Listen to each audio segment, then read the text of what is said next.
buenas tardes, noches tengan todos ustedes. Les damos la más cordial bienvenida a esta segunda emisión de nuestro programa parroquial Diálogos entre Psicología y Fe. Nos acompaña nuestro psicólogo de cabecera aquí en la parroquia, Antonio Alonso Ruiz, a quien le damos la bienvenida. Muchas gracias. De nada, padre, mucho gusto. Buenas tardes para todas y todos. Buenas tardes. Pues bueno, vamos a iniciar nuestro encuentro, nuestro programa, con una oración, encomendándonos al Señor y ofreciéndole este momento de diálogo, de encuentro y de formación humana.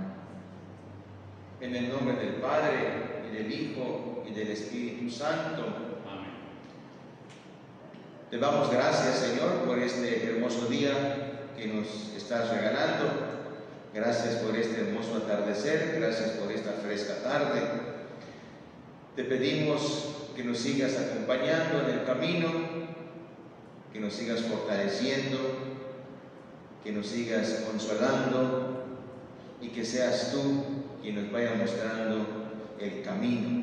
Tú que eres el camino, la verdad y la vida.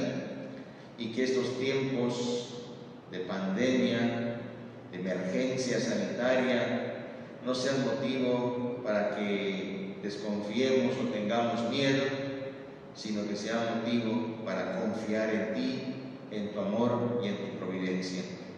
Te lo pedimos por intercesión de nuestra buena Madre, Santa María del Camino. Dios te salve María, llena eres de gracia, el Señor es contigo, bendita eres entre todas las mujeres y bendito es el fruto de tu vientre Jesús. Santa María, Madre de Dios, ruega por nosotros pecadores, ahora y en la hora de nuestra muerte. Santa María de Guadalupe, esperanza nuestra, Salva nuestra patria y conserva nuestra fe. San José Sánchez del Río, Ruega por nosotros. muy bien, en el nombre del Padre, y del Hijo, y del Espíritu Santo. Amén. Bueno, pues, siguiendo el consejo de nuestras autoridades y de nuestros amigos doctores que nos piden que nos pongamos nuestra máscara, pues aunque sea incómodo lo vamos a hacer. Hasta Willy hoy ya está perfectamente protegido. Así como, por un lado, para cuidarnos, para cuidar a nuestro prójimo, y por otro lado, para dar buen ejemplo. Para dar buen ejemplo, porque sí, algunos inquietos amigos nos mandaban mensajes: Padre, nos está cubriendo, Padre, nos está poniendo acá. Bueno, está bien, muchas gracias. Recuerden que aquí en los controles técnicos y en la consola está nuestro amigo Willy, el seminarista, quien es el que va a interactuar con ustedes a través del chat. Entonces, todas las inquietudes, preguntas, lo que ustedes quieran preguntar aquí a la mesa, concretamente pues a Antonio o a un servidor, por favor háganselo saber a Willy a través del chat. Preguntas así muy concisas, precisas y macizas, de manera que podamos ir satisfaciendo sus dudas y sus inquietudes. Recuerden que la mitad del programa es una exposición y la otra mitad se trata de ir respondiendo las inquietudes, las dudas que nuestros amigos de la parroquia, nuestro público está en casa atendiendo. Entonces, bueno, sin más preámbulos, entramos en materia. La semana pasada empezamos a ver el tema de la resiliencia. Resiliencia, es correcto.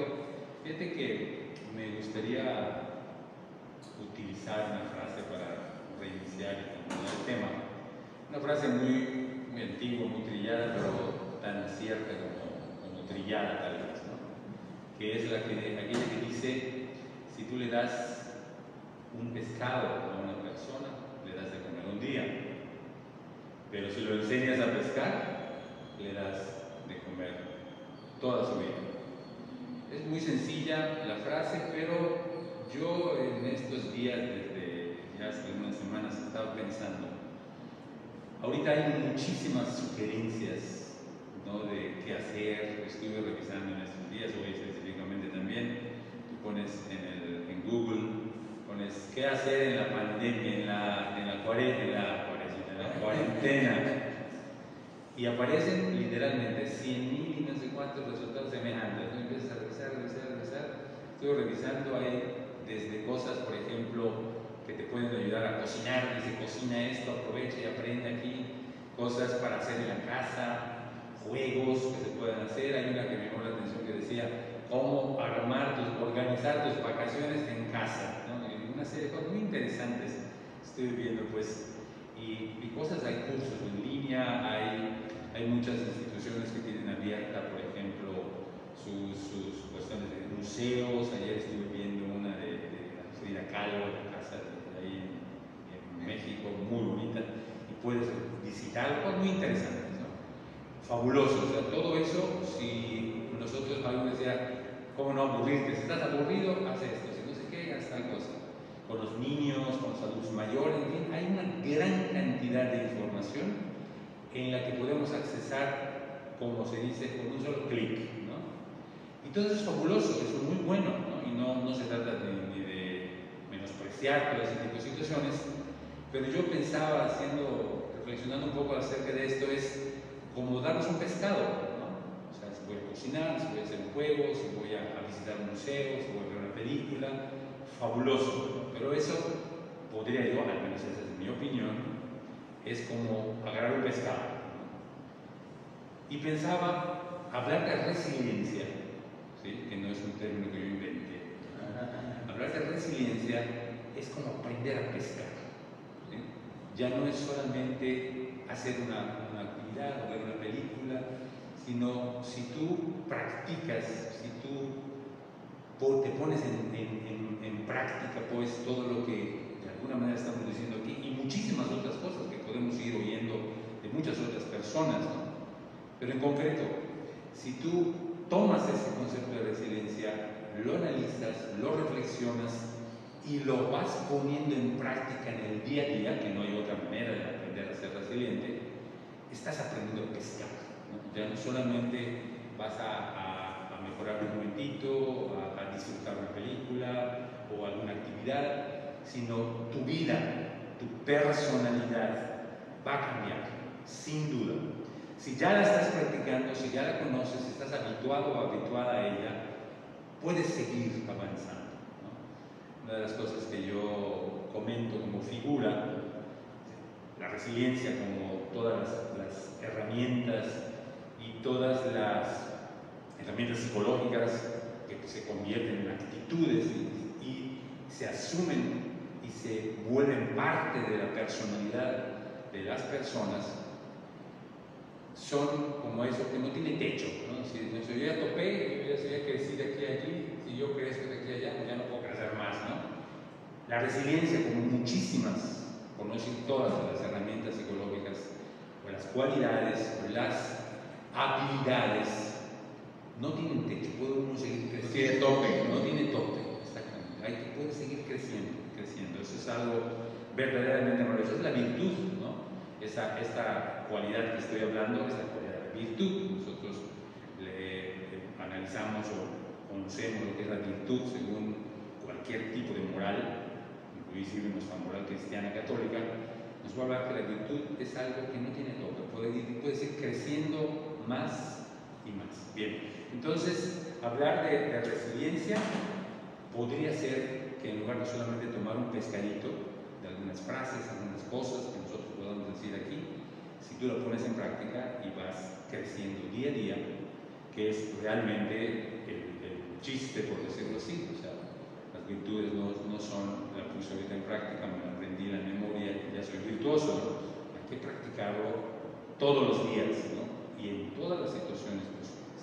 Tony, Sí. fíjate que esto que tú estás diciendo me da pie a pensar otra frase. Correcto. Otra frase que pues, tiene que ver digo, directamente con la actitud de la persona frente a una situación, ¿no?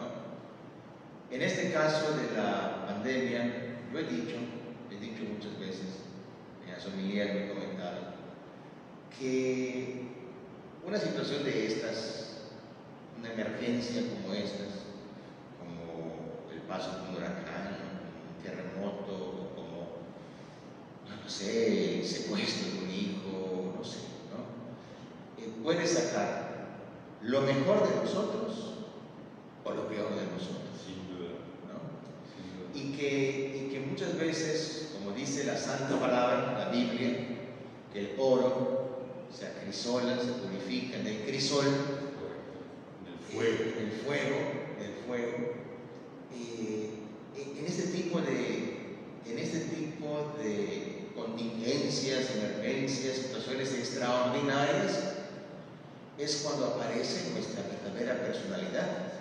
Si eres más frágil, si eres más endeble, psíquicamente, espiritualmente, o si eres un poco más, estás más armado, estás más estructurado, estás más fuerte, ¿no?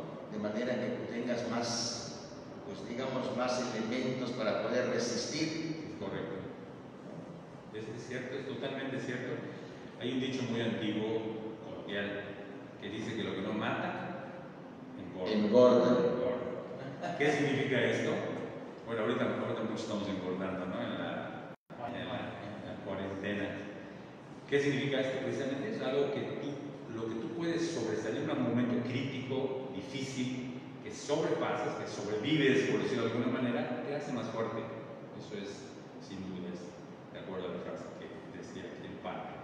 Muy bien, hay tres modelos que quisiera presentarles y para que podamos ir pudiendo entender un poquito mejor, que podamos ampliar, o sea, es por una parte profundizar el conocimiento de la resiliencia y por otra parte ampliarlo, que son las dos dimensiones del conocimiento y del aprendizaje. Un conocimiento, un concepto, puedes conocerlo más profundamente y también puedes conocerlo más ampliamente. Esto sería para ampliarlo un poquito más. Para ampliar un poquito más el concepto de la resiliencia, les voy a presentar tres modelos que le llaman tres generaciones, o sea, lo que se dijo primero, lo que se dijo después, es lo que aparece ya ahora de la resiliencia. Esto nos ayuda, insisto, a ampliar el concepto de resiliencia. ¿Cómo lo vas a profundizar? Cuando lo pongas en práctica. Cuando lo pones en práctica, entonces empiezas a profundizar. Coloquialmente decimos, me cae el 20, ¿no? Ese caer el 20 es un proceso mental fabuloso que se llama profundización. O sea, profundiza uno un conocimiento o un concepto específico. Primero, entonces, para ampliar tu conocimiento acerca de la resiliencia, vamos a ver estos tres modelos. El primer modelo, que le llaman de primera generación, es el modelo de triádico, que son tres elementos, o trípode, son tres elementos donde dice que la resiliencia se basa en tres elementos. El primer elemento de este primer modelo es el ambiente favorable. Originalmente se decía que una persona, para poder desarrollar la resiliencia en los momentos de adversidad, tenía que haber un ambiente favorable. ¿Sí? El ambiente favorable, el primer punto que se pone en este elemento favorable, es sumamente interesante, es precisamente que la persona se dé cuenta y acepte que está en un momento de adversidad. ¿Sí? Que es algo extraordinario, que no es lo que ocurre normalmente. Nosotros tendríamos ahora, aplicando el tiempo que vivimos, darnos cuenta que estamos viviendo una situación totalmente extraordinaria. Aceptarla como tal. ¿Qué es lo que, cuando no ocurre este proceso en la mente de alguna persona de reconocer una circunstancia como extraordinaria? Lo que hemos oído muchas veces, no pasa nada, ¿no? Y no salgas, yo salgo a pasear a mi perrito, ¿no? Yo salgo a pasear a mis hijos, yo salgo a vacilar, yo voy a comprar y estoy paseando. ¿Por qué? Porque la persona no ha entendido que es una situación adversa, diferente a lo que normalmente vive. cuesta mucho porque es cierto esto que dices, no es fantasía, Es correcto. no es fantasía. Hay gente hoy, todavía hoy, hay gente ahorita, Sí. paseando a los perritos, Sus bebés. sus bebés. En la carriola ahorita. Sí, haciendo gente sin tapabocas, ahora ya que la usa más, ahora se da cuenta, ¿verdad? Es correcto. Sí, Ahora ya lo podemos decir. Sí, ya se puede. Ya se puede decir con mayor autoridad. Exacto. Sí, entonces ese sería el primer elemento para el ambiente favorable. Que la persona reconozca que está viviendo una situación no solamente extraordinaria, sino que adversa. ¿Y qué significa esto? Como ya dijimos, que reconozca, que la reconozca y que pueda poner en práctica dos cosas. Una, cosas que su sentido común y su experiencia le dicen, vamos a hacer esto, hay que hacer esto, hay que hacer aquí, esto, ya. Y otra cosa que es muy importante, lo que nos dicen los expertos.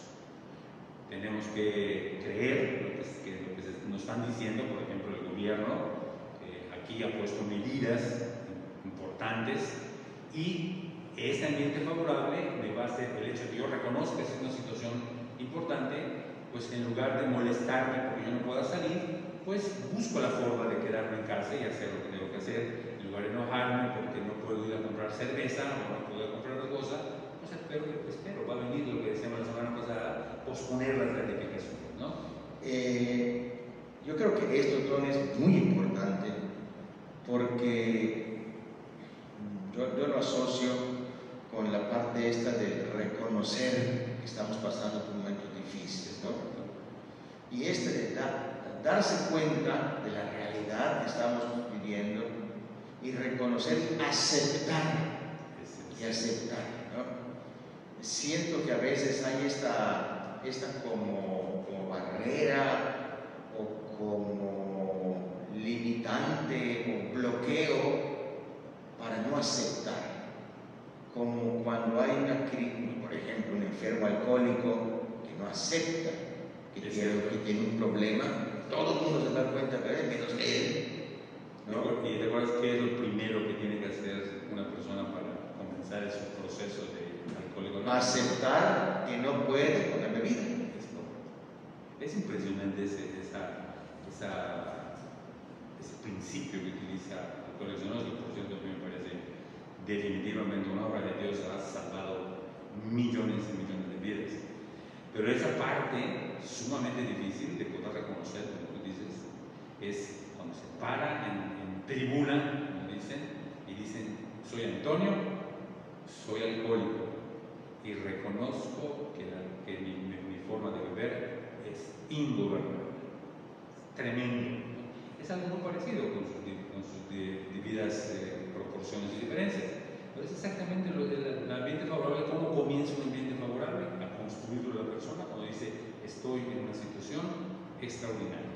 Y esto significa que todo lo que viene va a ser extraordinario, ¿no? Quedarse en casa tantas horas juntos, nunca habíamos estado tantos juntos, es una cosa increíble, ¿no? O sea, los esposos, los hijos, los hermanos dicen: pues tú eres mi hermano, tú eres mi hermana, yo soy tu esposo, tú eres mi esposa, pero nunca habíamos estado tantas horas juntos durante 30 y tantos días, ¿no? Ya casi la cuarentena, literalmente. Entonces, esa es una primera cosa. El segundo pie que tiene en este modelo triádico es consecuencia del primero. Si nosotros no reconocemos, no armamos un ambiente favorable para poder ir siendo resilientes, es decir, recuerda que ser resiliente significa reconstruirte, ¿no?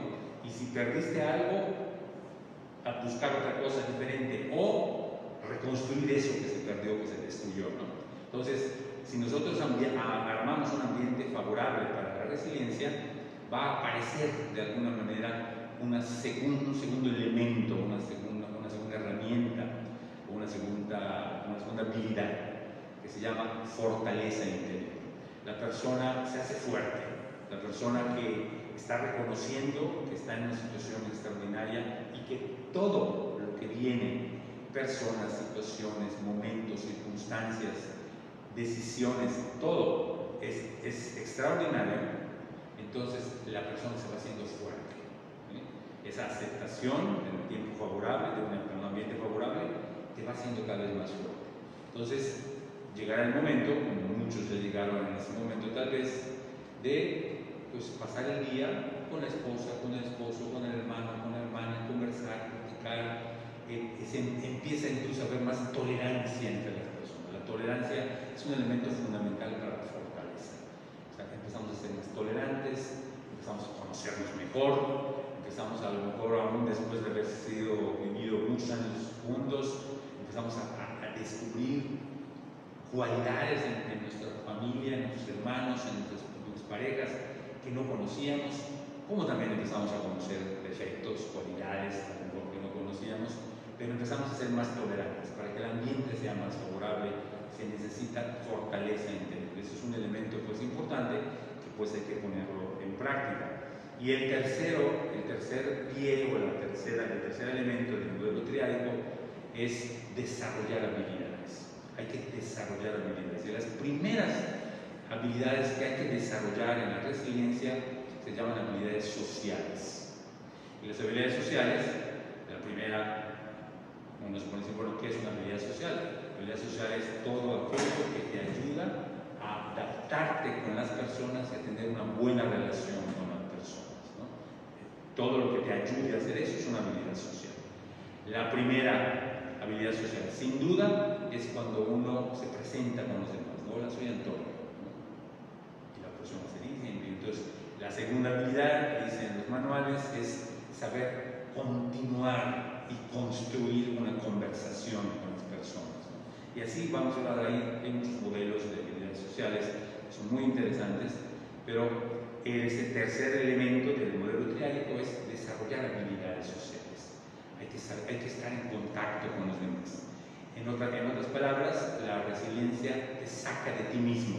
O sea, ya no te has encerrado nada más en ti, pensando en ti, viendo tus cosas, viendo lo que te gusta, viendo lo que a ti te parece, lo que te conviene, rechazando lo que no quieres, agarrando nada más lo que te gusta, agarrando todo para ti.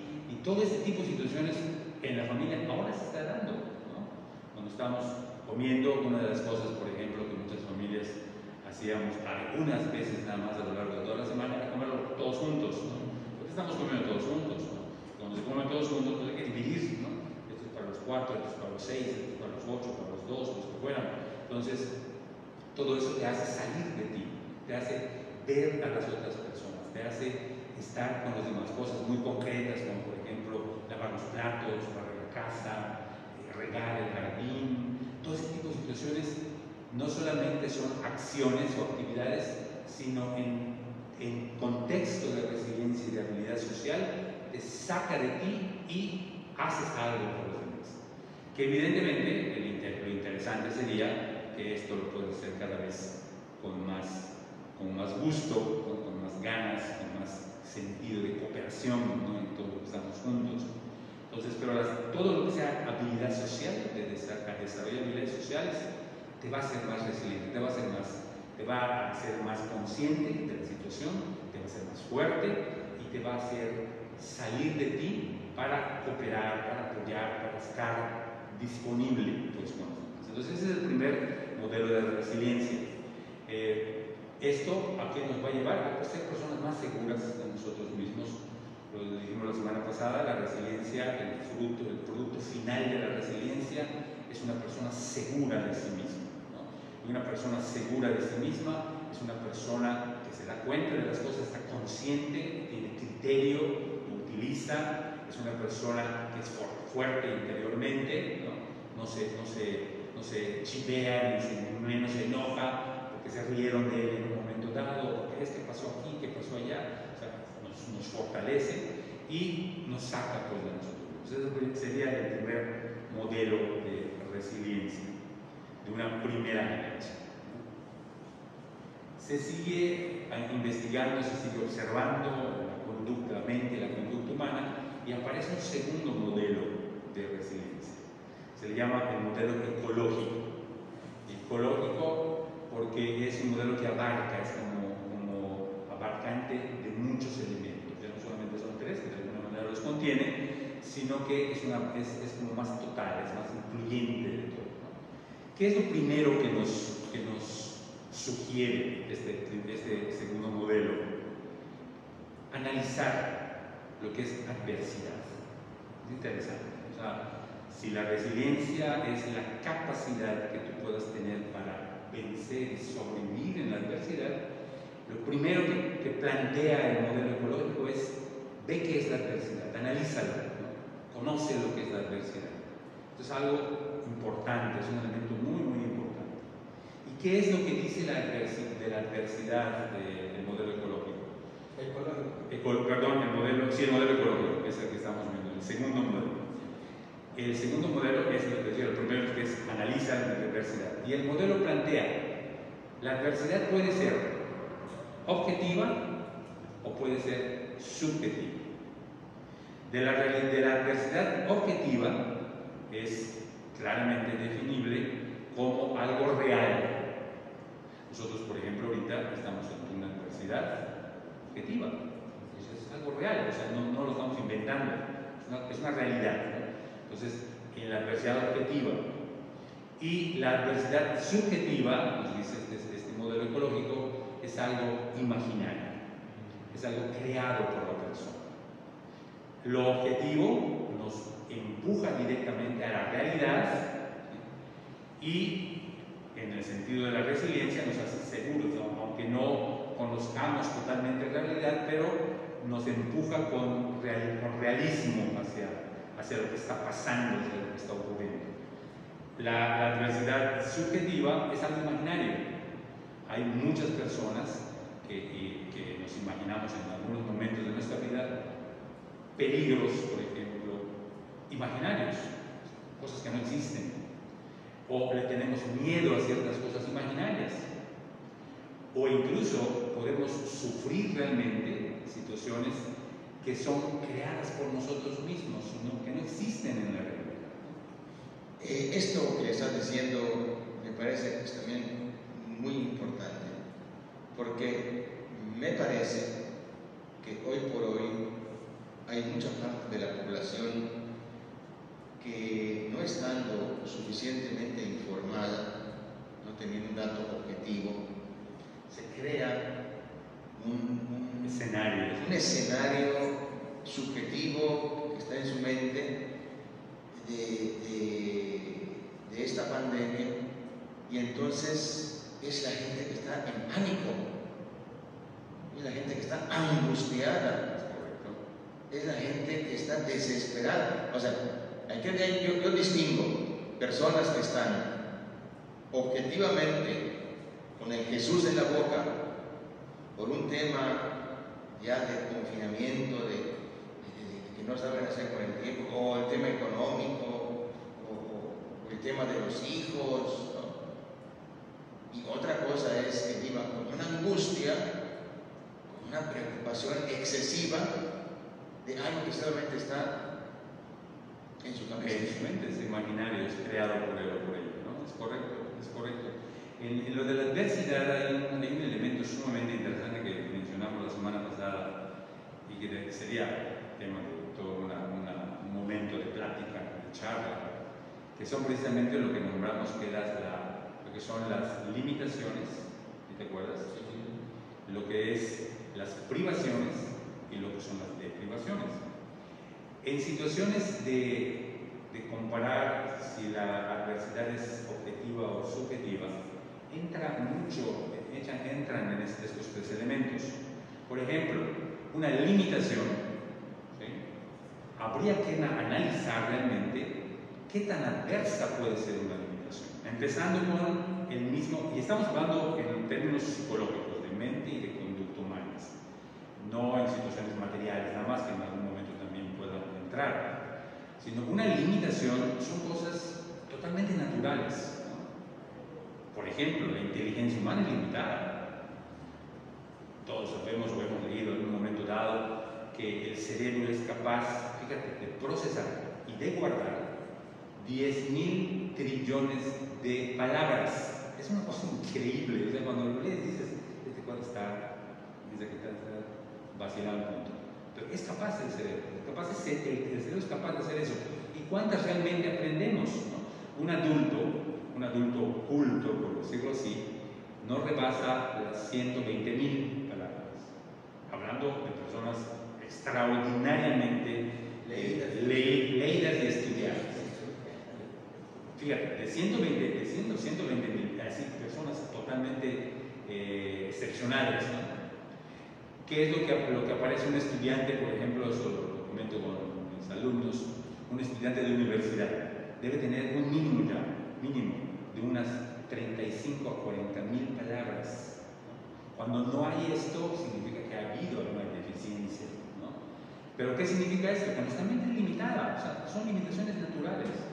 Las limitaciones naturales, el cansancio mismo que sentimos, por ejemplo, la noche después de una ardua jornada de trabajo. ¿De qué está hablando? De limitaciones, estamos limitados. No podemos estar trabajando 3 semanas seguidas sin dormir. El hecho que en la noche tengamos sueño, habla de limitaciones. Es decir, un montón de otras que podríamos decir que son limitaciones. El concepto en general en psicología de limitación se pone como algo de entrada natural, es algo natural. Cuando tú entonces, por alguna limitación natural, sientes ansiedad, por ejemplo, o miedo, o enojo, que son las respuestas avanzadas o adelantadas a cosas o conceptos imaginarios de uno mismo, significa que hay algo que no está funcionando, no está procesando bien el cerebro. Entonces, la limitación hay que aceptar las limitaciones, ¿sí? Yo creo que la primera limitación es aceptarnos así. La vida es limitada. Es correcto. O sea, algún día vamos a morir. Es correcto. Es la muerte, es el límite. Así es. Es correcto, es correcto. Hay ciertas cosas, como por ejemplo, que hablamos de limitaciones, como cuestiones materiales, por ejemplo, ¿no? Que son, también hay que aceptarlas. A lo mejor yo quisiera tener un Mercedes-Benz del año, entonces cuestan casi 2 millones de pesos. No lo puedo tener, estoy limitado, o sea, mi economía es limitada, tengo que aceptarla. Y si no la acepto, voy a sufrir gran cosa. Y estoy a lo mejor exagerando un poco, pero hay otras cosas, es decir, tener una casa más grande, o tener una alberca, o tener que cada quien tenga su coche, cada quien se vaya por donde quiera, tener casa en la playa, poder tomar vacaciones en Europa, o sea, cosas que mucha gente hace y que son limitaciones que tenemos que aprender a tener, ¿no? Que tenemos que aprender a vivir con ellas y aceptarlas tal cual, porque de otra manera nos va a generar una gran cantidad de angustia. Y hay una hija terrible de la angustia que se llama frustración. Y las frustraciones son tremendas. Y hay otra que también se llama complejo de culpa, ¿no? Increíblemente nos sentimos culpables. A veces papás, por ejemplo, mamás o gente, nos sentimos culpables porque no le podemos pagar a nuestro hijo una universidad en el extranjero, ¿no? Se siente uno culpable. ¿Por qué si otros, mis amigos y esto? Hay que aceptarlas, son limitaciones naturales que tienes que aceptar, ¿no? Hay una situación, en un tercer modelo vamos a ver algunas situaciones interesantes. Y hay una serie de situaciones que les llamamos limitaciones, pero que nos producen angustia, nos producen frustración, nos producen complejos incluso de culpa, ¿no? Y entonces, evidentemente, una persona con estos elementos cargándolos no va a poder desempeñarse ni desarrollarse adecuadamente, ¿no? Entonces, hay limitaciones que hay que aceptar.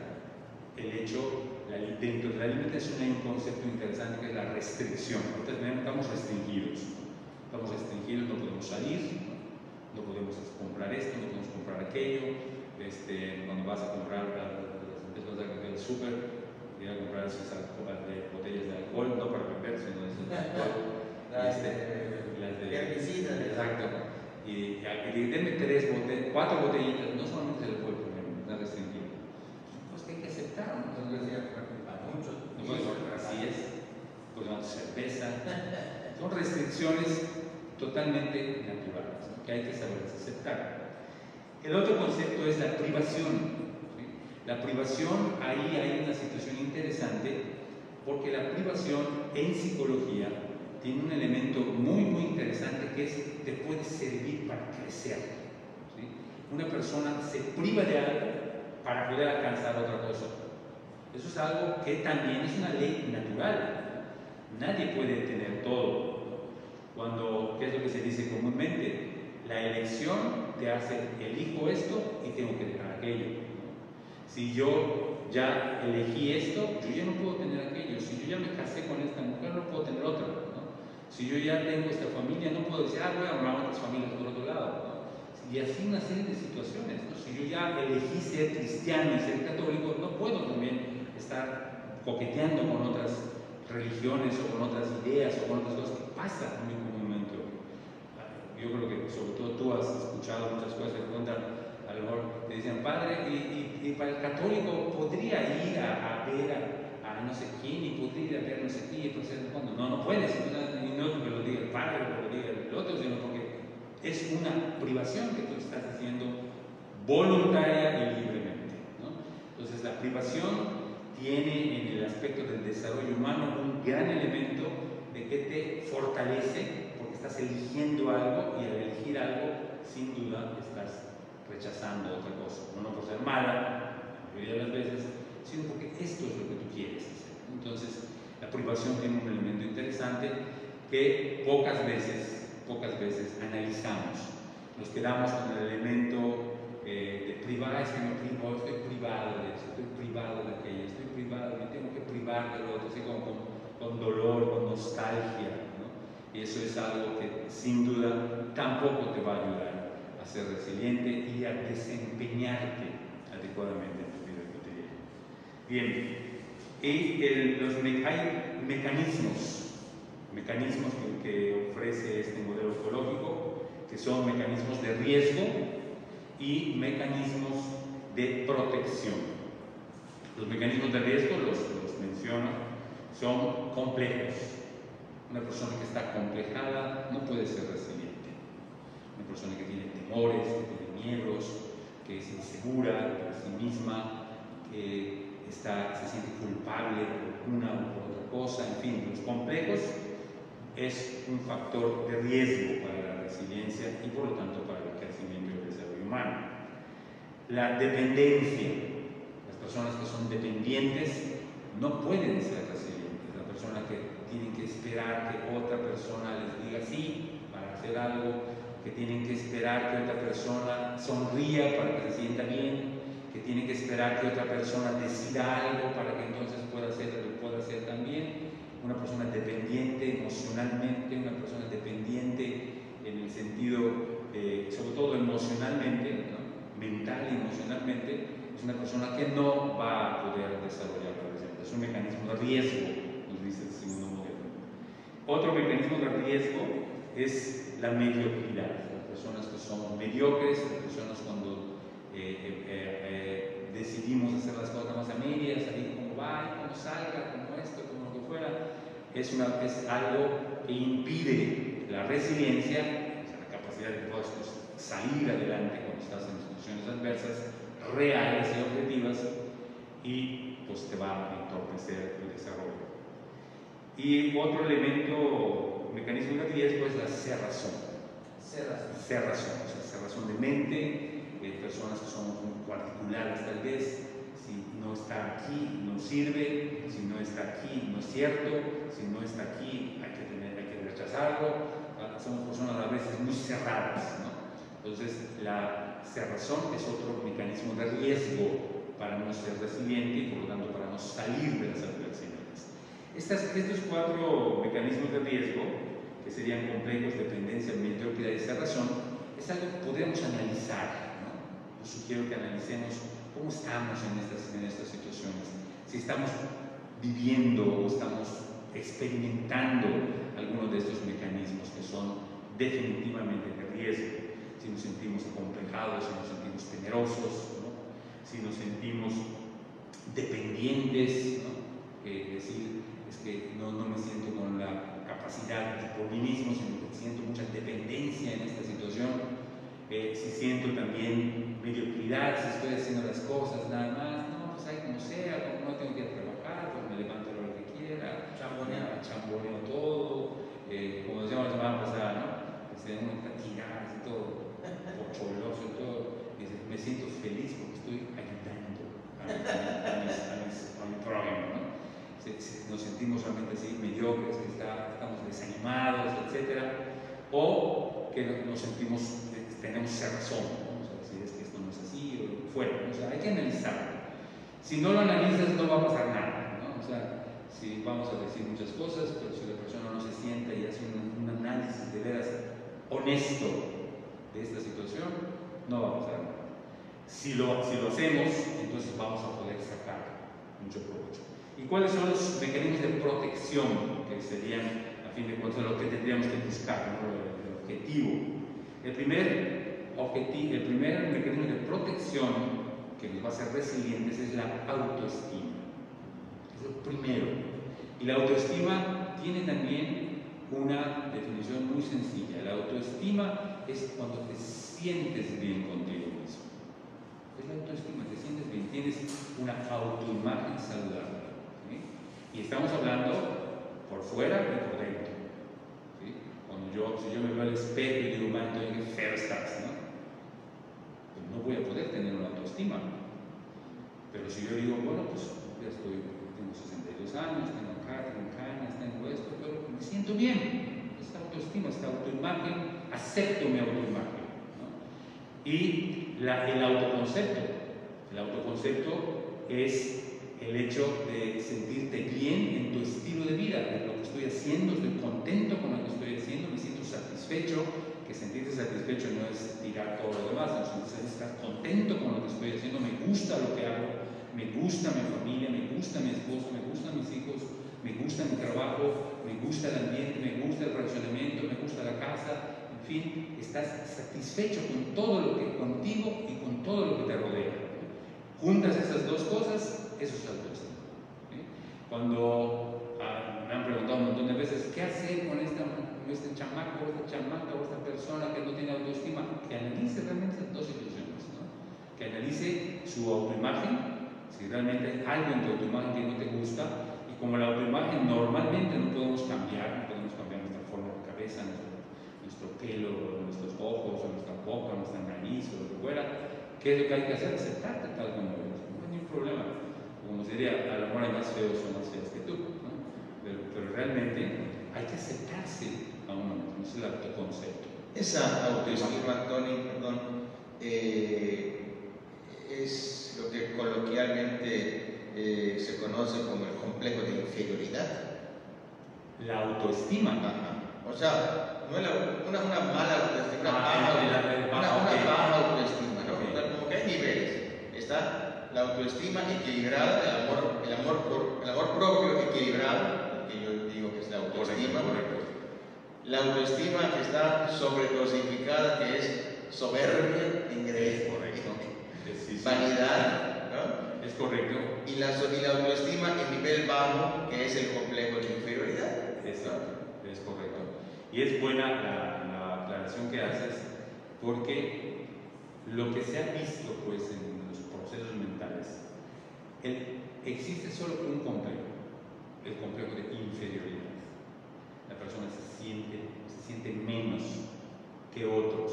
Cuando nosotros nos comparamos, los complejos de inferioridad, entre muchas otras cosas, lo que yo he visto viene de dos puntos. El primero, cuando te comparas con otra persona, ¿no? Compararse con las personas es la peor decisión que puedes tomar en tu vida.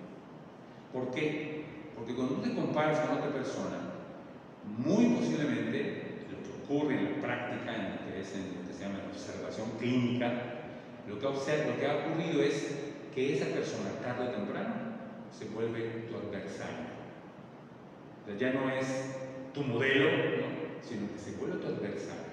¿Por qué? Porque piensas. Todo esto está en el plano de lo imaginario, eso es lo más chistoso, por decirlo de alguna manera. En el plano de lo imaginario, esa persona, tú piensas y sientes con seguridad y certeza que no vas a poder ser como la otra persona. Que a fin de cuentas tienes razón, ¿no? ¿Quién va a poder ser como otra persona? Nadie. Porque somos únicos y irrepetibles. Correcto. Es el primer error, compararte con alguien porque no eres igual. Es correcto.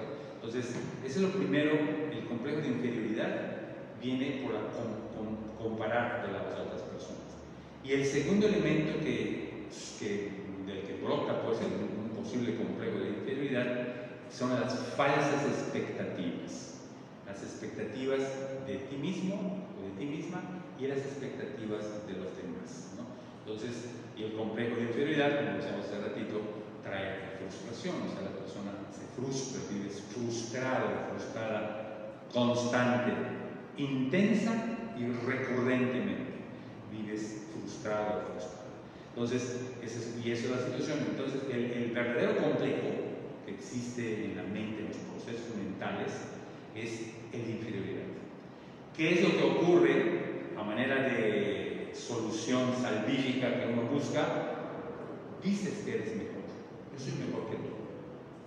Yo tengo más que tú. Yo puedo más que tú. Y eso es realmente, ¿qué es lo que está en el fondo? Un complejo de inferioridad. Complejo de inferioridad.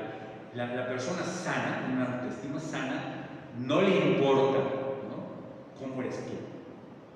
Le importa cómo es uno mismo. ¿Por qué? Porque yo soy y yo convivo contigo.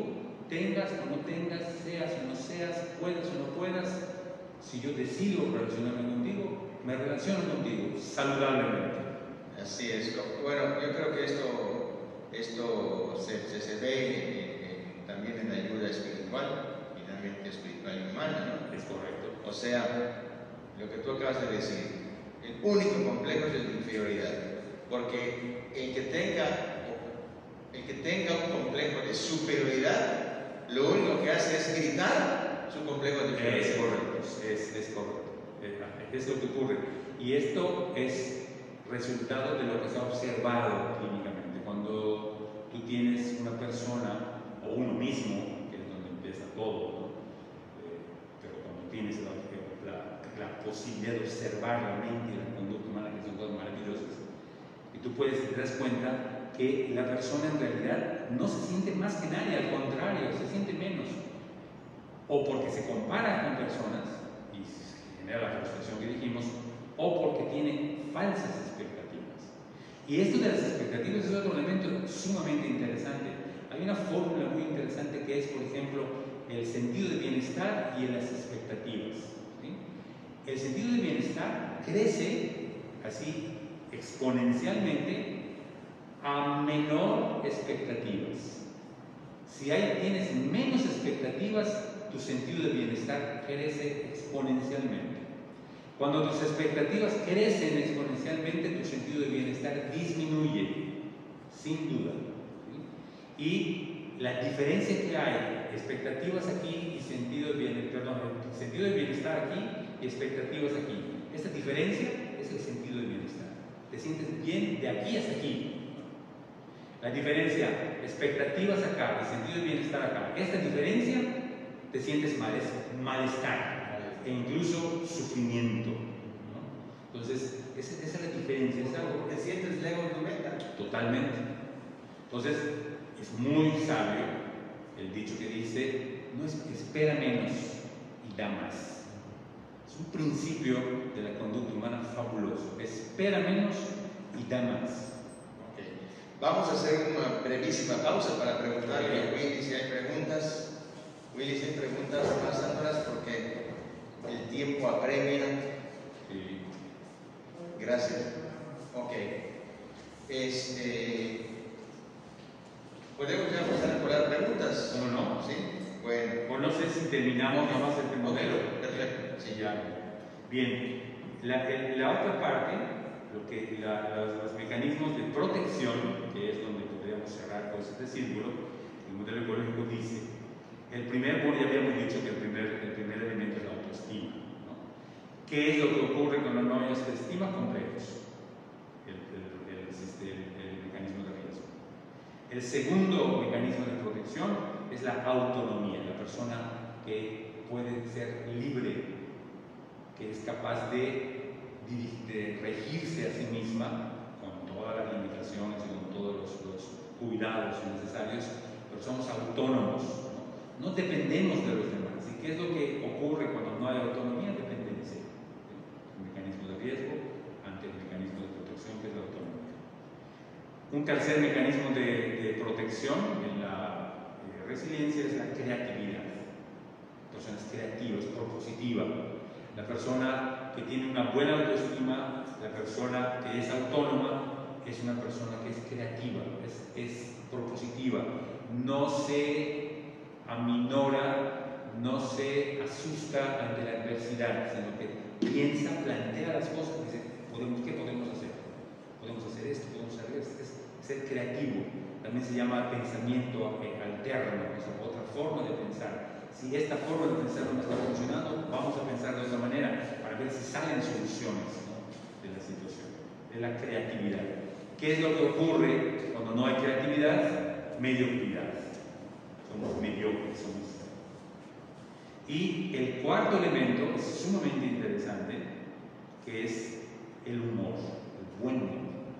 El buen humor es un mecanismo de protección para la persona, ¿sí? Es algo realmente interesante. Y el buen humor es algo que el hecho es ver las cosas de manera positiva, ¿no? Algunos dicen coloquialmente, saber reírse de uno mismo, ¿no? ¿Qué es lo primero que aparece o que se necesita para un buen humor? Hay que ser muy críticos, ser muy analíticos, poder descubrir las cosas con mucho cuidado, ¿no?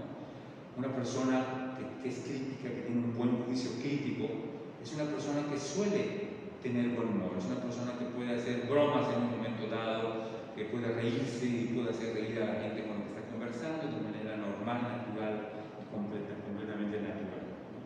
El buen humor también es importante para el buen humor el hecho de ser la aceptación. Aceptamos nuestras limitaciones, aceptamos cuando hay privaciones, aceptamos cuando hay restricciones, aceptamos las cosas como son realmente, ¿no? Y eso es lo que es la aceptación. La persona cuando acepta las cosas como son, a las personas como son, a las circunstancias como son, a los hechos como son, es capaz entonces de ver las cosas de manera muy, muy positiva, ¿sí? Hay algo interesante que es lo contrario al humor, que es un mecanismo de riesgo, que es, por ejemplo, la ironía o el sarcasmo, ¿sí? Generalmente, la ironía y el sarcasmo lo que está hablando es de una persona insegura de sí misma, ¿sí? Una persona que no reconoce que las otras personas pueden ser buenas, igual de lo que tú te crees, igual no te crees. Entonces, la ironía y el sarcasmo es algo que rompe completamente el humor. Por eso hay situaciones, por ejemplo, que es un humor sarcástico, es un humor irónico, ¿no? Humor negro. De alguna manera, de cuestiones literarias o cuestiones artísticas, tal vez pueda ser aceptable, ¿no? Pero para la cuestión de la conducta humana, definitivamente el buen humor separa la ironía y separa el sarcasmo completamente, porque no ayuda, no abona nada al sentido de bienestar de la persona. Bien, estos serían los cuatro elementos, ¿sí? Y los cuatro elementos los cuatro mecanismos de protección: autoestima, autonomía, creatividad y humor, nos dan un sentido de adaptación. La persona está adaptada al medio al que está viviendo y enfrentando. Este sería pues el segundo modelo. Muy bien. Vamos a dar paso a las preguntas de las personas que están siguiendo la transmisión. Y entonces, una primera pregunta. La gente está incrédula a la situación, se ha perdido el respeto y, como se dice, de lo que tengas en tu corazón hablará tu boca. Yo creo que esto lo está diciendo, estoy pensando por lo que decimos al principio de la falta de la aceptación, de aceptar que estamos en una realidad, por ejemplo, de emergencia y de pandemia, ¿no? Sí, de crear un ambiente favorable. Exactamente, ¿no? Entonces, la pregunta es: ¿la gente está incrédula a esta situación? ¿Se ha perdido el respeto a la emergencia misma, ¿no? Sí, en muchas personas yo creo que sí. Y lo que yo pienso ahorita, después de escuchar el planteamiento de esta persona, es que pues eso se puede dar en personas, sin hacer juicios de nadie, poco resilientes, personas que no captan la situación, que no aceptan, y que pues evidentemente pues hay reacciones, ¿no? Y a veces sobre reacciones en algunas cosas, pero yo diría concretamente eso se da en una persona poco resiliente. Ok. Luego, otra pregunta. ¿La autoestima puede variar por diversas situaciones que vivamos? Sin duda, sí.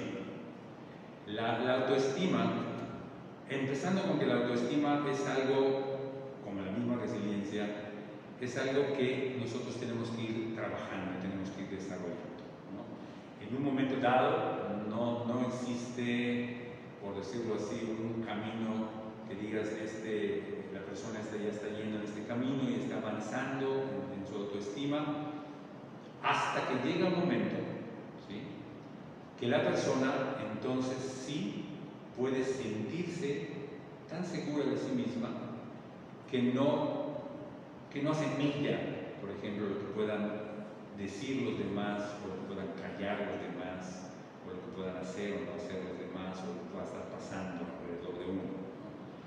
La autoestima sí llega a un momento dado en que la persona tiene dentro de los límites humanos, es una persona segura de sí misma y no le afecta, ¿sí?, de la misma manera como le hubiera afectado, a lo mejor, vamos a decir, en años, 10 años atrás, o no le hubiera afectado, o ya no le afectan tanto las cosas como cuando estaba en otro lugar, etc. Pero sí, en concreto, la autoestima llega un momento que la persona se siente de tal manera segura de sí misma que podríamos decir, en plano humano, excepcionalmente uno podría sentirse golpeado por algo, ¿sí? Y cuando ocurre eso, los mecanismos de protección como que reparan, construye de nuevo, reconstruye a la persona, ¿sí? ¿Qué significa esto? Que cuando, por una parte, la persona sí puede llegar a un momento dado de sentirse suficientemente estimada por sí misma, de que sea rara o excepcional el momento o la situación en que algo lo golpea. Y cuando algo lo golpea, puede reconstruirse, es resiliente, puede reconstruirse de nuevo, ¿sí? Ahora, como todas las situaciones en psicología, se manejan dos parámetros muy interesantes, por ejemplo, para las situaciones de emociones, que es lo que en un momento dado podría golpear o en el momento en que, a través de lo que podemos ver que hay una persona que se ha sido afectada. Hay dos parámetros importantes: recurrencia e intensidad, ¿sí? Si tú, por ejemplo, frecuentemente te estás sintiendo mal contigo mismo o contigo misma, significa que todavía no tienes una autoestima saludable, ¿sí? Segundo parámetro, intensidad. Si ese sentirte mal, es que me golpeó mucho lo que me dijo, no viste que me dijo, no viste su cara cuando me dijo, no viste cómo no me hizo caso, se volteó y se fue y me dejó con la palabra, me dio esa espalda, lo que fuera, ¿no? Lo podemos entender. Si eso a ti es un golpe demasiado intenso, que lo sientes realmente, que sientes que vas a explotar, no tienes todavía la autoestima suficiente, ¿sí? En un momento dado, o sea, tenemos que cuidar la intensidad, repito, y la recurrencia. Si son demasiado intensas los golpes que tú recibes y que te sientes afectada o afectado tu autoestima, o son muy recurrentes, es decir, todos los días hay algo que pasa que te hace sentir mal, ¿no? O varias veces al día, ahorita que estamos todos confinados, varias veces al día sientes que alguien o algo golpea mucho tu sentido de bienestar, no tienes todavía una autoestima saludable. Hay que trabajar más en ella. ¿Sí me explico? Entonces, sí llega un momento dado que, ¿de qué manera podríamos ver una autoestima saludable? La recurrencia y la intensidad de los golpes, ¿no?, que puedan golpear tu autoestima, son cada vez menos recurrentes o frecuentes, y son cada vez menos intensos, ¿sí? Si hay esa recurrencia, las veces que pasan, esta intensidad, la fuerza con la que me llega, son los dos elementos, los dos parámetros donde puedes medir tu fortaleza de la autoestima. ¿Sí me explico? Muy bien. Bueno, otra pregunta. ¿Las personas con complejo de inferioridad se tornan violentos en ocasiones por creer o sentir que otra persona es superior a ellas. Las personas con complejos de inferioridad se tornan violentos en ocasiones por creer o sentir que otra persona es superior a ellas. Ok, pues es posible. Lo que pasa es que las conductas de las relaciones humanas son tan complejas que es difícil poder decir esta reacción violenta de esta persona es porque se sintió más fuerte que este o porque se sintió más débil y quiso mostrar más fuerza. Es posible, ¿no? Que es algo que entiendo que se está planteando. Pero sin embargo, las reacciones humanas son tan complejas, insisto, que no son de un solo elemento. Por ejemplo, hay personas que reaccionan con violencia porque eso aprendieron desde muy pequeños, ¿sí? Aprendieron que cuando una situación es difícil, la manera de afrontarla es con violencia. Lo aprendieron así.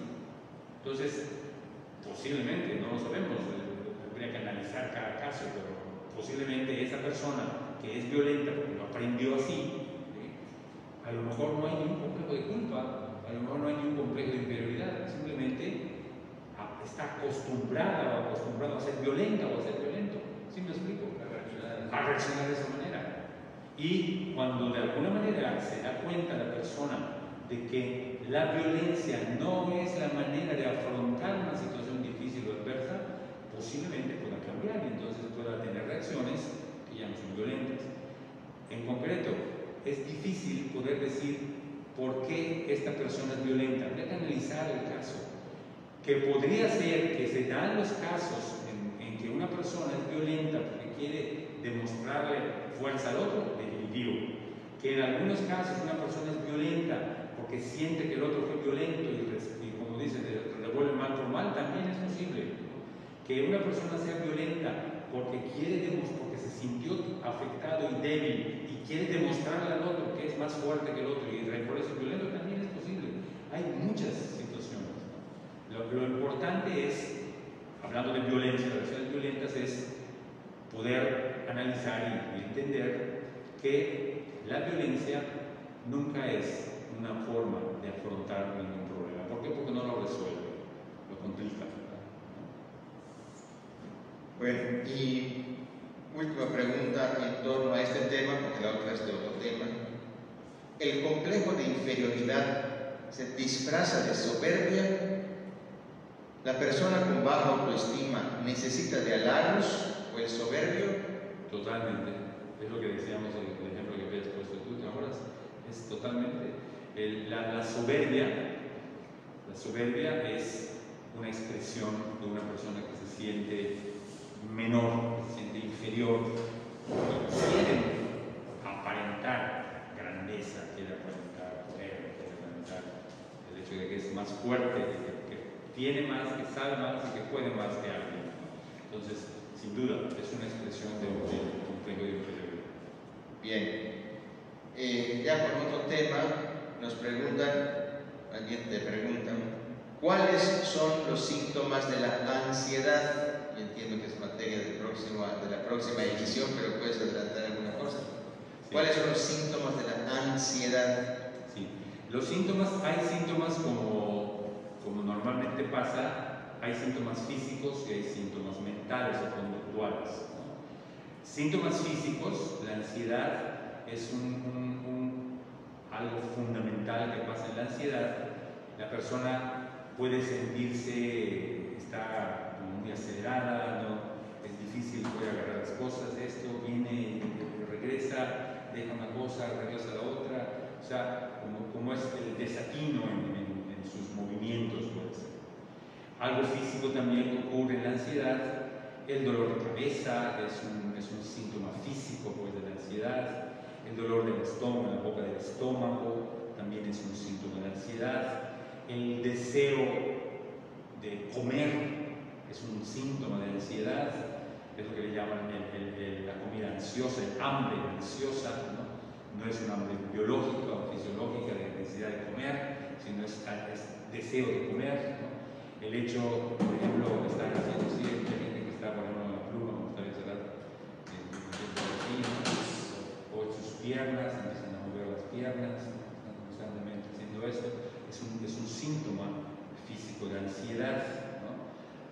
La sudoración en un momento dado, para algunas personas puede ser el síntoma de ansiedad. Hay personas que les sudan mucho las manos, hay algunos efectos, algunas razones biológicas que les sudan mucho las manos, pero hay mucha gente que cuando está ansiosa les sudan mucho las manos, les suda mucho, es síntoma también de ansiedad. Y hay una serie de síntomas físicos pues, que hablan de la ansiedad. De los síntomas conductuales, la ansiedad, uno de los síntomas principales que tiene la ansiedad es lo que se llaman las bipolaridades, ¿no? Personas que se están totalmente apagadas, completamente la persona ansiosa que anímicamente está muy apagado, está muy desanimado, muy desmotivado. Ese es un síntoma conductual pues, de la ansiedad, ¿no? O el otro lado, están muy acelerados, ¿no? Quieren venir, quieren hacer y esto, aquí, no, me digo esto y aquí, y salen y vienen y hacen, o sea, están demasiado activados, ¿no? Por decirlo de alguna manera. Esas son las dos bipolaridades, ¿no? que puede expresar, con las que pueden expresar conductualmente la ansiedad, ¿no? Hay ciertas cosas verbales, por ejemplo, que hablan de la ansiedad, que es otro elemento interesantísimo, pues lo que es como la palabra que viene en nuestro diálogo interno va formando nuestra personalidad. Es algo sumamente interesante, ¿no? Se llama la cualidad performativa del lenguaje. Y esto es que la palabra, lo que está pasando en nuestro diálogo interno, es lo que ha ido formando a lo largo de toda nuestra vida, desde que empezamos a pensar en el seno materno hasta hoy. La fuerza de la palabra, de la mente, es lo que ha ido performando nuestra personalidad. Es una teoría fabulosa y muy, muy real. Entonces, algo que ocurre en una persona ansiosa es lo que le llamamos nosotros temáticos, ¿no? Repiten constantemente esto, y lo vuelven a decir, lo vuelven a decir, lo vuelven a decir. Ese es un síntoma conductual, verbal, de la persona ansiosa. Está constantemente repitiendo algo, constantemente está preguntando a veces, y esto, y hay 20 cosas que pueden ser diferentes, ¿no? Pero la repetición constante de un tema es un síntoma de ansiedad. Y lo realmente difícil pues, y dañino es que esa recurrencia e intensidad, deben aparecer los mismos parámetros, porque una persona ansiosa va repitiendo ciertos temas o haciendo ciertas preguntas o planteando ciertas cosas que van a venir, que va a ser, y que por acá y que por allá. Son las que viven así como tiradas hacia arriba, hacia adelante, ¿no? Para el futuro, que genera mucha ansiedad. Lo más dañino es que podríamos numéricamente, de alguna manera, que es una forma nada más de decirlo, si dicen 10 veces este tema y preguntan 10 veces esto verbalmente a alguien, lo van planteando, ya se lo plantean 100 en su cabeza. Eso es terrible. Es totalmente agobiante. Entonces, esto es algo que hace la ansiedad.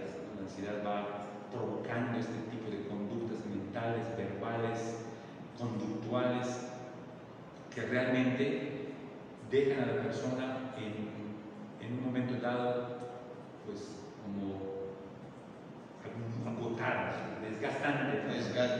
Desgastada. Esto, el trabajo mental supone un cansancio también. Total. Cansa más un diálogo interno intenso y recurrente que un trabajo físico intenso y recurrente. Desgasta más a la persona. El trabajo físico intenso y recurrente, tienes 8 horas de sueño, o las horas te repones, te pones un buen baño, te acuestas, descansas y al día siguiente puedes continuar trabajando. Una persona que por la ansiedad tiene intensidad y recurrencia de pensamientos, de procesos mentales con temas específicos, aún durmiendo, el cerebro no para, o sea, no descansa, ¿no? Que debería descansar. El cerebro tiene que descansar, por eso naturalmente, algo de los ciclos circadianos que hablamos la semana pasada, naturalmente Dios pone en la noche que descansemos. Y mientras más oscura esté tu recámara o donde duermas, tu cerebro descansa más y todos tus sistemas internos se van a renovar, se van a purificar. Y Tony, para efectos de terapia, ¿en qué casos la terapia clínica con el psicólogo aquí puede, digamos, puede ser efectiva o se maneja la terapia clínica? ¿Y en qué casos hay que acudir a un psiquiatra para que a través de una terapia con fármacos pueda, o sea, ¿qué son los niveles de ansiedad?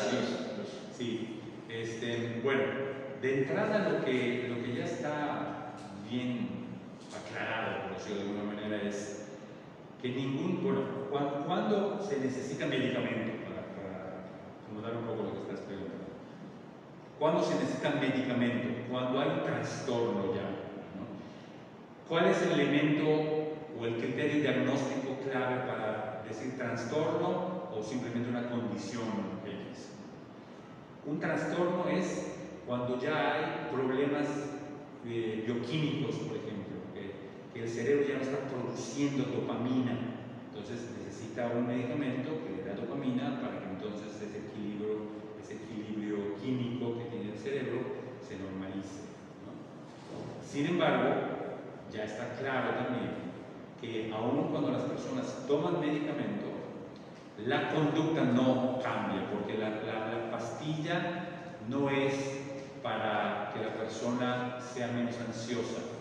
La pastilla lo que hace es relajar el cuerpo o dar alguna sustancia, a lo mejor que hace falta, que produce el cerebro, pero el aspecto conductual, necesariamente, en la gran mayoría de los casos, se necesita terapia conductual. O sea, terapia clínica con un psicólogo. La mayoría de los casos. A mí me ha tocado muchísimos, literalmente muchísimos casos, y no estoy hablando mal de nadie, pero muchísimos casos donde pacientes me llegan tomando medicamentos en dosis elevadísimas. Y cuando la persona, no yo, cuando la persona comienza a darse cuenta de la situación y empieza por ejemplo, tantas cosas posibles, una terapia cognitivo-conductual o de entrenamiento cognitivo, y empieza a descubrir ciertas cosas y a cambiarlas, ¿no? La necesidad del medicamento va disminuyendo, pero invariable.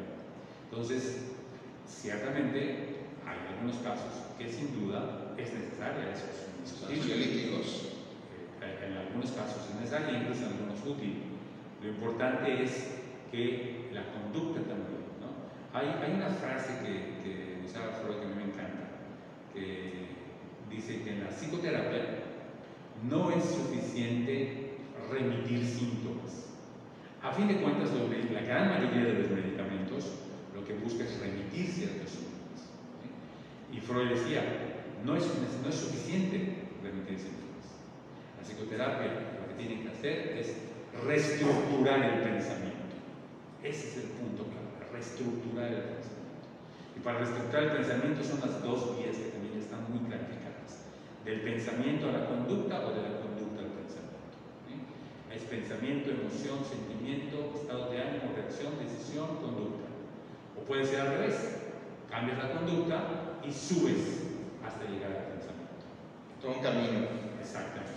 Bueno, vamos a darle gracias, Tony. Vamos a darle lectura a esta. Yo creo que es un comentario que vale la pena también hacer, muy vivencial. ¿Qué hacer en la situación o sea, estamos tranquilos sin salir y se hace lo posible de no caer en la angustia, pero en todos lados y en todo momento te están bombardeando de lo mal que está la situación? En la tele, en la radio, en el celular, en fin. Claro que lo único que vale es rezar y nuestra fe ante todo. Al menos eso nos mantiene felices. Bueno, digo, no sé exactamente quién sea la persona, pero para cualquiera, empezando conmigo, si realmente rezar y hacer oración, porque sabemos que el Padre nos ha enseñado, rezar es una cosa, hacer oración es otra, que se conjuntan, se complementan. Si rezar o hacer oración realmente nos ayuda a sentirnos más tranquilos, que debería de serlo, ¿no? Sin duda. O sea, el hecho de ponernos en contacto directo con nuestro Padre Dios es algo, yo diría, de las cosas más relajantes y saludables que realmente tenemos. Es un recurso, es un mecanismo de protección, como se diría en psicología, ¿no? El hecho de poder entrar en contacto con Dios. Y el objetivo, me parece, alguna vez tú lo comentaste en una de tus homilías, el resultado final, como decimos en psicología, tendría que ser vivir constantemente en la presencia de Dios. Y eso me parece que es muy relajante y más aún es sumamente saludable, ¿sí? Entonces, en una situación como esta, tenemos oportunidad de hacer oración. O sea, que no solamente estemos viendo cosas, haciendo cosas, o cómo organizar las vacaciones en casa, de que cosas para los niños, para los grandes, para los abuelos, para los chicos, comidas, etc. Todo eso es fabuloso, ¿no? Pero sería muy interesante hacer oración. Y ahorita me parece que más que antes hay recursos en línea para poder hacer esto. Aquí en la parroquia todos los días tenemos la misa, en las tardes hay eventos, siempre actividades, y hay un montón de cosas que se pueden hacer, que te pueden ayudar sin duda a hacer oración, que es realmente saludable. Y otra cosa que yo diría es, de lo que dice la persona, es, lo platicamos la semana pasada, ¿no? Que es la infoxicación. Estamos infoxicados, ¿no? O infobesos, tenemos demasiadas cosas. Entonces, yo en lo particular, sinceramente, lo que hago es, ya sé lo que tengo que saber y lo hago todos los días, ¿no? Que sí, y no significa me enoje o nada, que estén diciendo que esto, que murieron, y cuánto. Pero la verdad no es prioritario para mí ahorita, porque no puedo hacer nada. Oramos todos los días en la misa, oramos todos los días por la gente que está enferma, oramos todos los días por la gente que fallece, oramos todos los días por los médicos, por las enfermeras, por la gente que literalmente se están jugando la vida en favor de la vida de otras personas. Y esas son cosas que me parece que podemos hacer todos los días sin caer en estar oyendo constantemente, que aquí, que allá, que esto, que los suicidios subieron, ¿qué puedo hacer yo bien porque los suicidios bajan? Nada. Simplemente pues, pedir por esas personas. Ya en otro momento, en el trabajo de cada quien, tendremos oportunidad de hacer algo. Pero definitivamente me parece que es apagar un rato la tele o hacer un lado el teléfono y el WhatsApp, que es donde llegan un montón de cosas que realmente nos están infoxicando. Sí, efectivamente. Creo que esto es muy importante. Yo he dicho muchas veces, tanta basura que circula en las redes sociales, y como también Antonio ha dicho, que estimamos ya a casi 37 días, suficiente, 36 días, que la información básica, necesaria, suficiente que debemos tener, ya la tenemos. Así es. Entonces, a veces hay mucha morbosidad, mucho morbo, ¿no?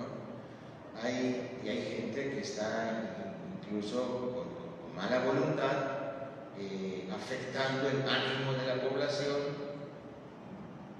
y justamente pues volvemos a lo mismo. O sea, las personas que están tratando de estar tranquilas, serenas, pasando esto de la mejor, con la mayor entereza posible, con la mayor resiliencia posible, correcto, rezando, incluyendo su vida de fe, integrando su vida espiritual como parte de esta ayuda para salir adelante. Lo que sea alimento chatarra, no lo comas, porque vas a engordar con la cosa infoobeso. Bueno, muy bien. Y la última nos vamos. Hay otra, güey.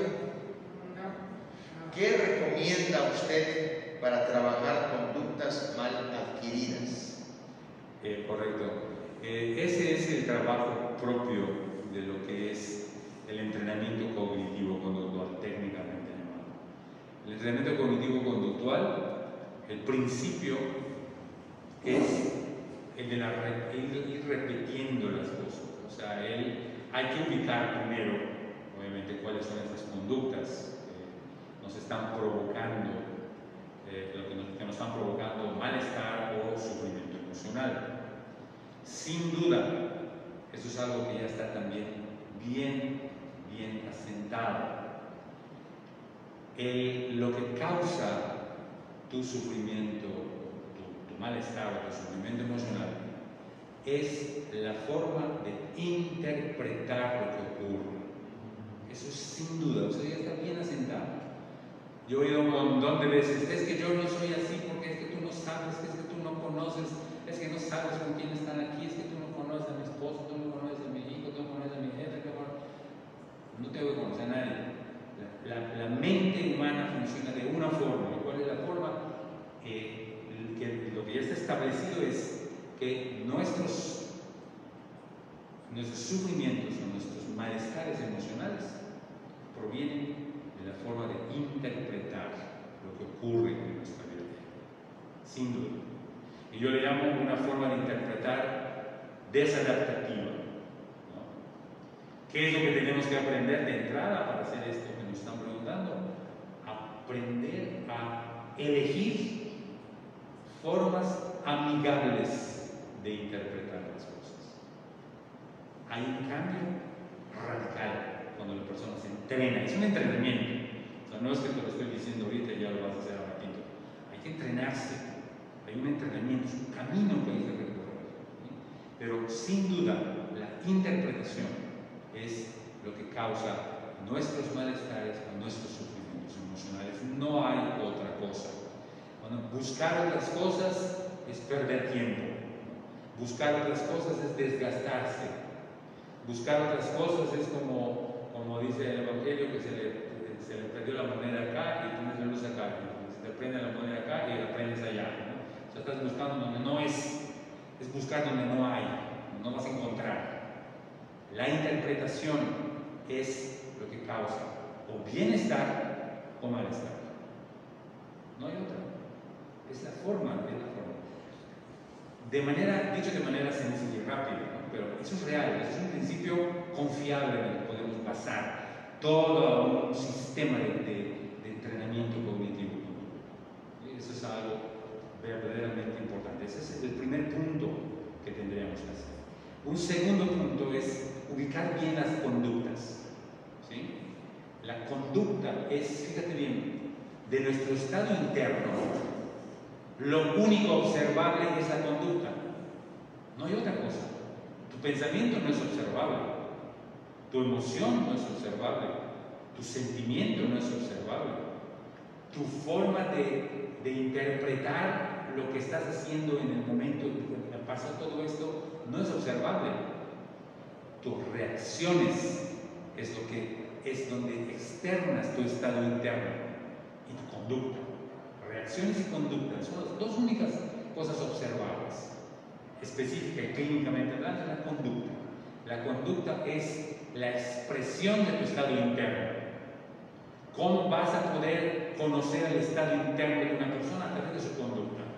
La conducta es lo que habla del estado interno de la persona. Entonces, lo que están preguntando, habría que picar, yo le llamo así picar, así como ¿cómo se llama esto? ¿Sí? Pinza. Y las conductas, esta conducta, esta es conducta, esta es conducta, esta es conducta, ponerlas así, de esto es y ahí trabajándolas conducta por conducta, no es un paquete, no es un combo. O sea, es conducta por conducta, hay que irla trabajando y trabajarla en un sistema cognitivo-conductual de entrenamiento para poder irlo cambiando.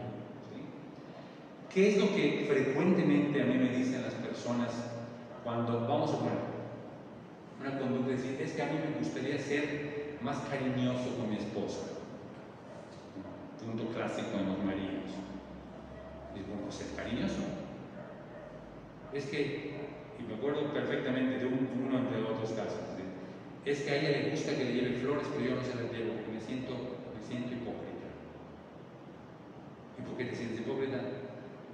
Es que una vez que estaba yo llenando con mis flores, mi vecino me dijo, mira ese no sé qué, no me lleva sus flores, no sé qué, más niñas, y con otras palabras, obviamente. No pasa nada.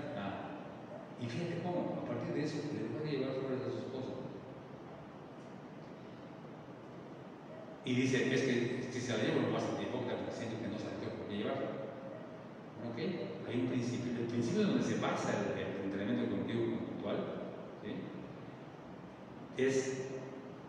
Está en inglés porque es de un psicólogo gringo que dice fake it till fix it.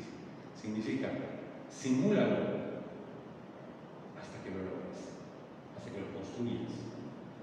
La primera vez entonces, hablando de este pobre señor que no le llevaba flor porque se burlaba a su vecino, llévate la primera vez, no te vas a sentir mal, vuelves a llevar otra vez y vuelves hasta que lo logres, hasta que te sientas bien y fíjate de tu esposa, fíjate lo que te dice, fíjate lo que hace, fíjate de esto.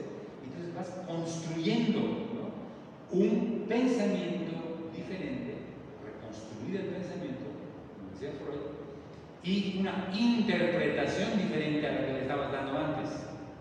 Le llevo flores a mi esposa, soy una palabra. Porque solo le llevan flores a su esposa. Vas cambiando, entonces. Y es el camino de la conducta al pensamiento, ¿sí?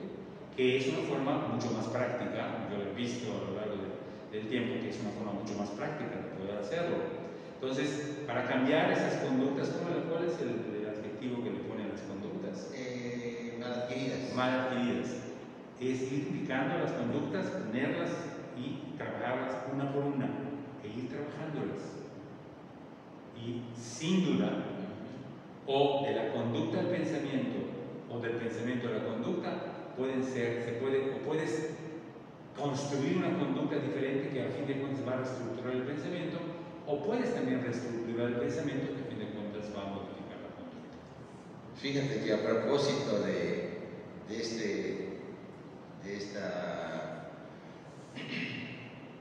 principio en inglés, simúlalo hasta que lo logres, me viene a la mente un consejo que un padre espiritual le dio a una persona, que le dijo: padre, es que yo dejé de rezar porque sentía que era hipócrita, porque no sentía yo, estaba rezando, ¿no? ¿Y qué es lo que tengo que hacer? Le decía a este padre. Y este padre le dijo: mira, te voy a recetar lo que los doctores recetan a las personas anémicas. Los doctores a las personas anémicas, es decir, que no tienen apetito, les dicen: come sin ganas de comer, para que comiendo sin ganas de comer te vengan las ganas de comer. Y aplico esto: reza sin ganas de rezar, para que rezando sin ganas de rezar te vengan las ganas de rezar. Es correcto, es el principio precisamente de la reestructuración del pensamiento y de la conducta. Eso es infalible. Así es. ¿Dónde he visto que, empezando con tu servidor, fallamos en un proceso como este? En la constancia. Somos muy, muy inconstantes. Tendemos, por razones variadas y muchas, a ser inconstantes. Empezamos una cosa, lo dejamos.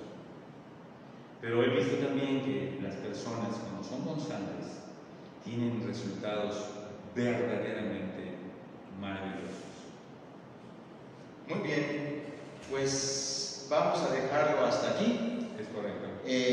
Antonio, ¿dónde te puedes localizar? Por Facebook, Antonio Alonso en Facebook, ahí estoy, ahí me pueden mandar inbox. Muy bien, bueno, pues muchísimas gracias, Antonio. Nada, gusto, placer. Gracias. Pues bueno, esta ha sido una emisión más de este programa de diálogo entre psicología y fe, que se está poniendo muy bueno. Muy bueno. Contamos contigo la próxima semana. Ya nos dirás qué tema vamos a continuar con pasamos ya a la otra. Vamos a ver el tercer modelo, que es sumamente interesante, se llama de la casita, que se construye la resiliencia, y vamos a ver los pilares de la resiliencia. Después de ver los tres modelos, hay 4 pilares que son fundamentales. Y a partir de eso ya podríamos entrar al tema de la ansiedad, que es un tema... Ok, entonces bueno, estos 3 primeros, 2 ya, y el próximo, Dios mediante, programas que estamos hablando de la resiliencia, abundando y conociendo un poco más de esto con el único objetivo de ser más seguros, ¿verdad? De ser más seguros y más fuertes y más firmes en nuestras respuestas ante la adversidad y aprender a pescar. Y aprender a pescar, así es. Bueno, pues mañana jueves sacerdotal, jueves eucarístico, tendremos mañana 7 de mayo, tendremos Dios mediante la Eucaristía a las 8:30 de la mañana y por la noche a las 7 tendremos la hora eucarística para hacer oración, la oración vespertina, la oración de vísperas, y allá vamos a integrar, como lo hemos venido haciendo, un tiempo de adoración al Santísimo y de peticiones y de oración para pedir al Señor por todas las intenciones que queramos presentarles. Entonces nos vemos hasta mañana, Dios mediante, bendecido descanso, buenas noches y hasta entonces. Buenas noches, gracias.